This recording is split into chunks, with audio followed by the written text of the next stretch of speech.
possível ser muito produtivo e, ao mesmo tempo, ter a sensação de estar perdendo tempo? Sim, é muito possível. É muito possível que a gente tenha se amoldado às situações existentes, ao contexto onde a gente está, de trabalho ou vida pessoal, e mesmo assim a gente não estar no lugar que a gente deveria estar, ou não estar fazendo o que a gente gostaria de estar, e não é sobre a atividade em si, é sobre quem a gente está se tornando.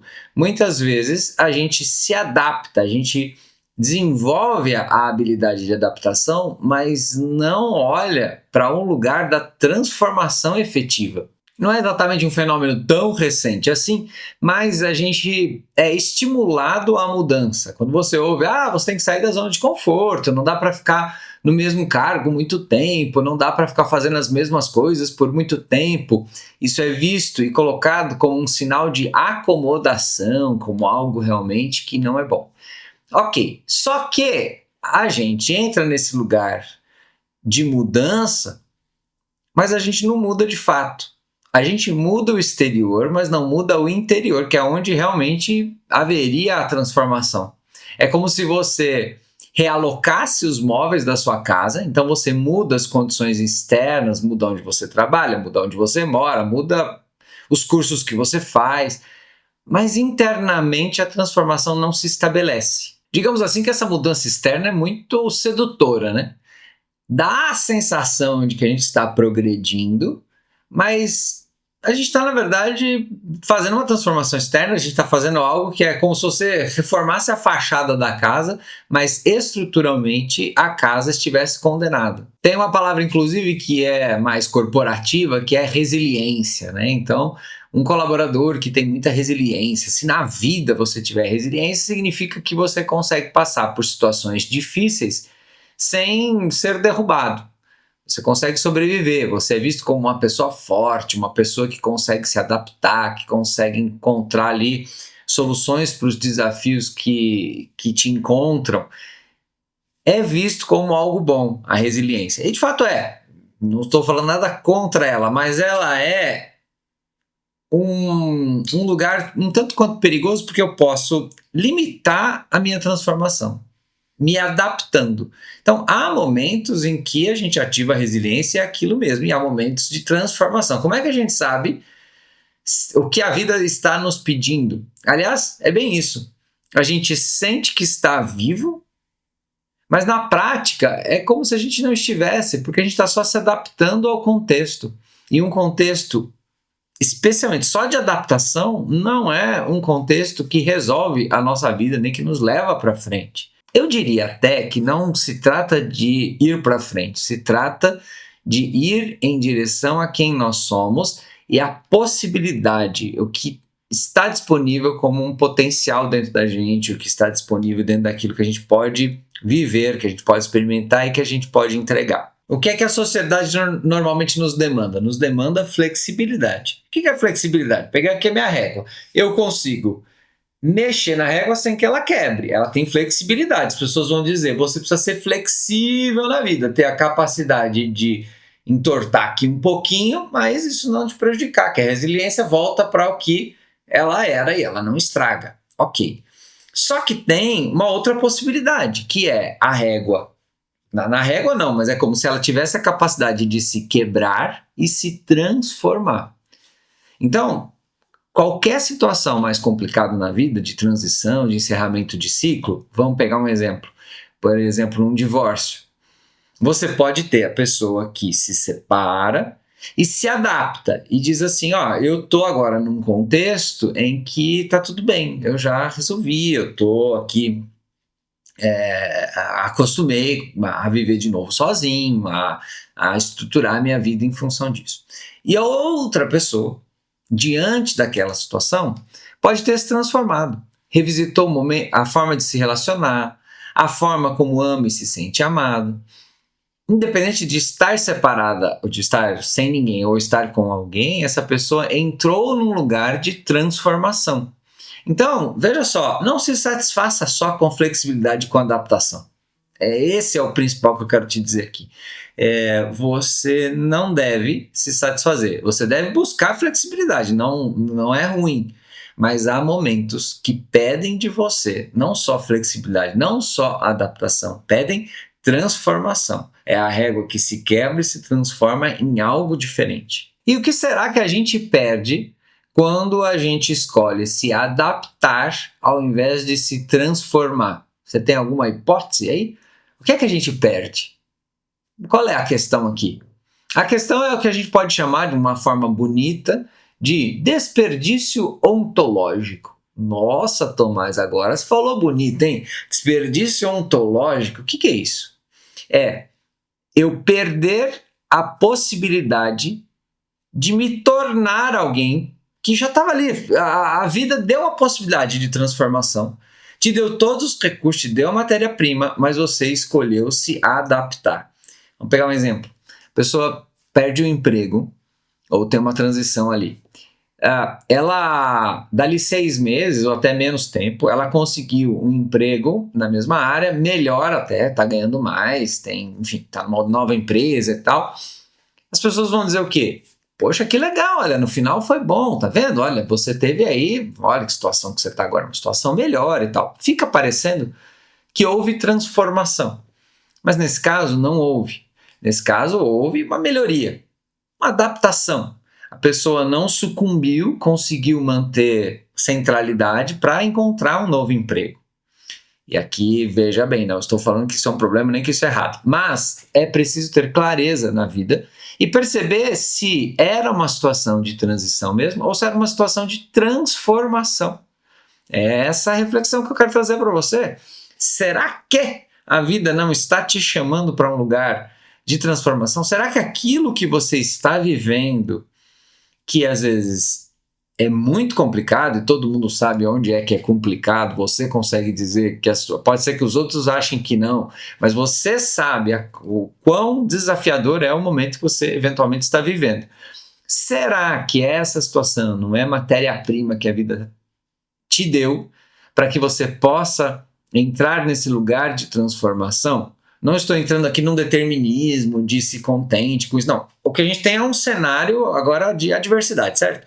Dado que a gente está nesse cenário de adversidade, será que não é um excelente convite para, de repente, eu repensar, no caso lá no meu exemplo da pessoa que foi demitida, a relação com o trabalho, o tipo de trabalho, o tipo de profissional, onde é que ele vai investir os talentos e as capacidades dele, os conhecimentos para obter o seu sustento, o seu desenvolvimento profissional. E eu falei desperdício ontológico, desperdício de quem eu poderia ser, mas não me tornarei, porque tem alguns desperdícios que a gente percebe.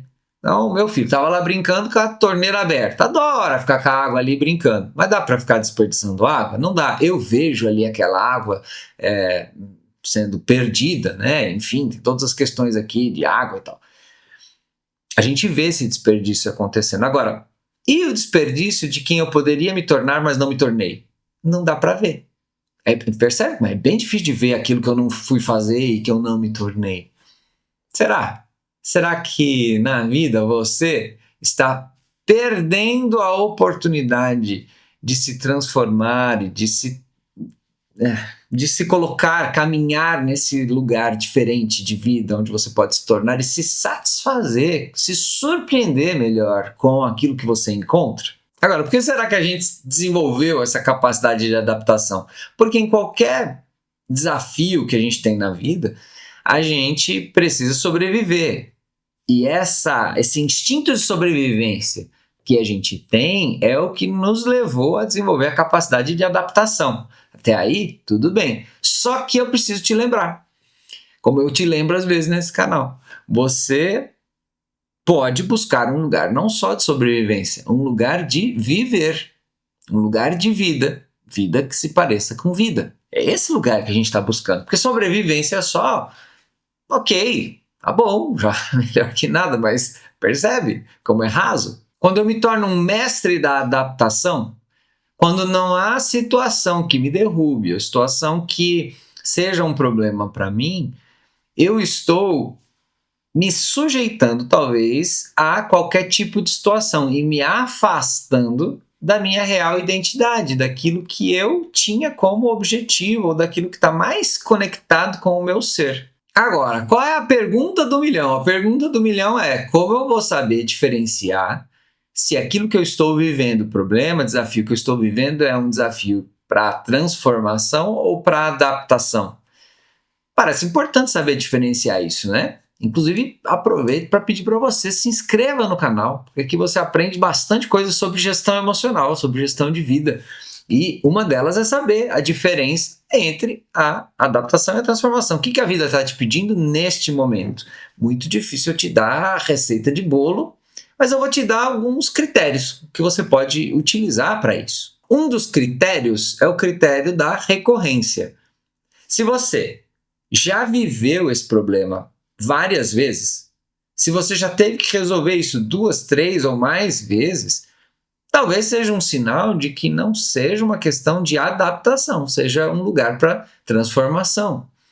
Ou talvez um outro critério seja o momento em que a gente resolve aquele problema, mas a gente fica com uma sensação esquisita, uma espécie de vazio, uma sensação que você fala, parece que não era por aqui. Para algumas pessoas, esse lugar, por mais intuitivo e abstrato que ele seja, é um lugar presente. É algo que o seu ser está dizendo para você que é um lugar de transformação e não de adaptação. Outro sinal de sintomas persistentes. Então, eu estou vivendo ansiedade de uma forma doentia por muito tempo, ou outros sintomas aqui, como depressão, desânimo, sei lá.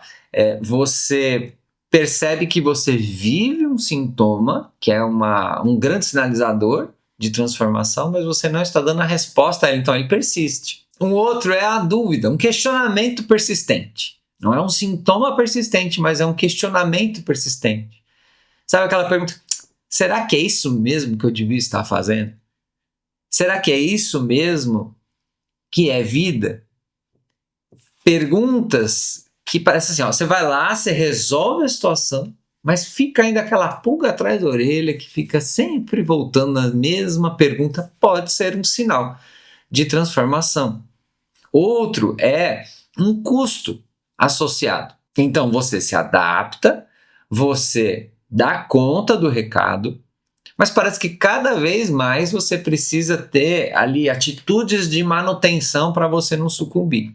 Então pode ser você ter lá um exercício, você ter ali um vício, ou pode ser até terapia. Às vezes você fica muito tempo em terapia, só enxugando gelo, também pode ser um sinal de que não está acontecendo a transformação, de que você deve se colocar nesse lugar de transformação. E aqui eu não estou falando sobre o tempo da terapia, mas eu estou dizendo sobre a recorrência, ficar girando em torno do mesmo ponto. Veja a estrutura de pergunta que você se faz diante dos desafios. Se a sua pergunta é: como eu posso lidar com esse tipo de situação? Como eu posso lidar com o estresse no trabalho? Como eu posso lidar com um relacionamento muito superficial e muito raso? Como eu posso lidar? Está no lugar o quê? Da adaptação ou da transformação? Da adaptação. Agora, quem eu posso me tornar? O que esta situação abre de oportunidade para transformação, para eu realmente buscar um outro lugar diferente de qualquer outro que eu já estive. O tipo de pergunta que você se faz é um bom indicador se você está numa categoria ou em outra. Então veja, se eu estou conseguindo ser suficientemente claro, aqui não é um juízo de valor sobre o que é melhor, se é a adaptação ou se é a transformação, não é isso. É sobre você ter clareza, consciência na vida. Isso é importante, hein? Ter clareza na vida, ter consciência sobre como eu devo conduzir o momento. Então, se eu vou conduzir para adaptação, eu sabendo que é o que a vida me pede naquele momento, é o que faz sentido para aquele momento, é adaptação, então eu vou lá e me adapto. Ou a vida está me colocando para um outro caminho, para um lugar de transformação, então eu vou lá e me envolvo com uma mudança um pouco mais drástica de cenário. Inclusive aqui você já sabe também diferenciar. A adaptação, normalmente, ela dá a possibilidade de voltar atrás. Então eu mudei de emprego, mas aí eu posso voltar para o emprego anterior, ou eu posso ir para uma outra empresa dentro da mesma área. A adaptação normalmente tem o caminho de volta. A transformação normalmente não tem. Normalmente a transformação, você até pode ir para algo que pareça que voltou para o cenário anterior, mas já é diferente. Você é outra pessoa, a tua forma de ver as coisas é diferente, aconteceu uma transformação. Por exemplo, você trabalhava de forma muito exagerada, muitas horas de trabalho, se dedicava demais para a empresa, aí você tem um problema de saúde que quase te custa a vida. Quando você volta, mesmo que você volte para o mesmo trabalho, percebe que é praticamente impossível que você volte adaptado. Não, agora eu vou lidar melhor. Não é lidar melhor. Você mudou a prioridade, você mudou o jeito de olhar para a tua carreira, para o teu trabalho, para a tua dedicação e para aquilo que é importante. Então, mesmo que eu volte para o mesmo lugar, não é o mesmo lugar. E uma diferenciação importante de você fazer é a diferença entre transformação passiva e transformação ativa. Há situações que te encontram e aí você vai se transformar não só por falta de opção, mas você não vai se engajar com o processo. É uma transformação passiva. Um trauma que acontece, alguma coisa que realmente te tira do lugar onde você estava, mas que você também não se envolve com o processo e colher o que de melhor é possível colher daquele processo de transformação. A transformação ativa é aquela que eu já entendi que eu vou ter que me transformar, então agora eu vou buscar, já que eu entrei nesse lugar, eu vou entrar no lugar de uma transformação mais ativa, o que me leva também a trazer para você uma clareza de que o ideal mesmo, na minha maneira de ver, é que você acesse a transformação sem fazer o juízo de valor sobre ela. Sem você ficar tentando dizer que você se transformou para melhor e também sem ficar pensando, agora ficou pior, eu me transformei, jamais vou ser aquela pessoa que eu era e tal. Nenhum, nem outro, na minha forma de ver, leva para algo saudável. Nem pensar que eu estou me transformando para melhor, nem pensar que eu estou me transformando para pior. O importante é eu me engajar com o processo de transformação. Vamos ao exemplo clássico da lagarta que vira borboleta. Primeiro, a borboleta não é uma lagarta adaptada, né? Não é uma lagarta... parece uma lagarta. Não, ela é essencialmente muito diferente, né? Tem alguma similaridade, mas é algo completamente novo. Um jeito de ser, enfim, é totalmente novo. E qual que é melhor, a lagarta ou a borboleta? Não percebe que não tem? É o que é. É aquele momento de vida, natureza, tal, é transformação. Beleza, é transformação. Então, eu sugiro que você se abra para esse lugar de transformação e que você não fique muito preocupado se a transformação está sendo para melhor ou para pior. É uma transformação. Aceitar a transformação e não se prender na adaptação é algo importante para os momentos em que isso faz sentido. Eu diria que o desperdício maior é esse, quando a gente deveria estar num lugar de transformação, mas a gente se contentou com a adaptação. Por que a gente se contenta com menos do que está disponível? Por um motivo, porque nos falta uma energia muito importante que vai nos levar e vai nos ajudar a aceitar a transformação, que é a energia que nos leva a não tolerar mais aquilo que a gente já não devia estar tolerando há muito tempo. Parar de tolerar o intolerável. Pergunta, como é que faz para parar de tolerar o intolerável? Começo do caminho de transformação é você clicando aqui neste vídeo, onde eu falo para você como você faz para parar de tolerar o intolerável. Que energia você vai acessar, como é que você vai fazer, qual pode ser um caminho de começo, a gente se encontra lá. Grande beijo, grande abraço, tchau, tchau.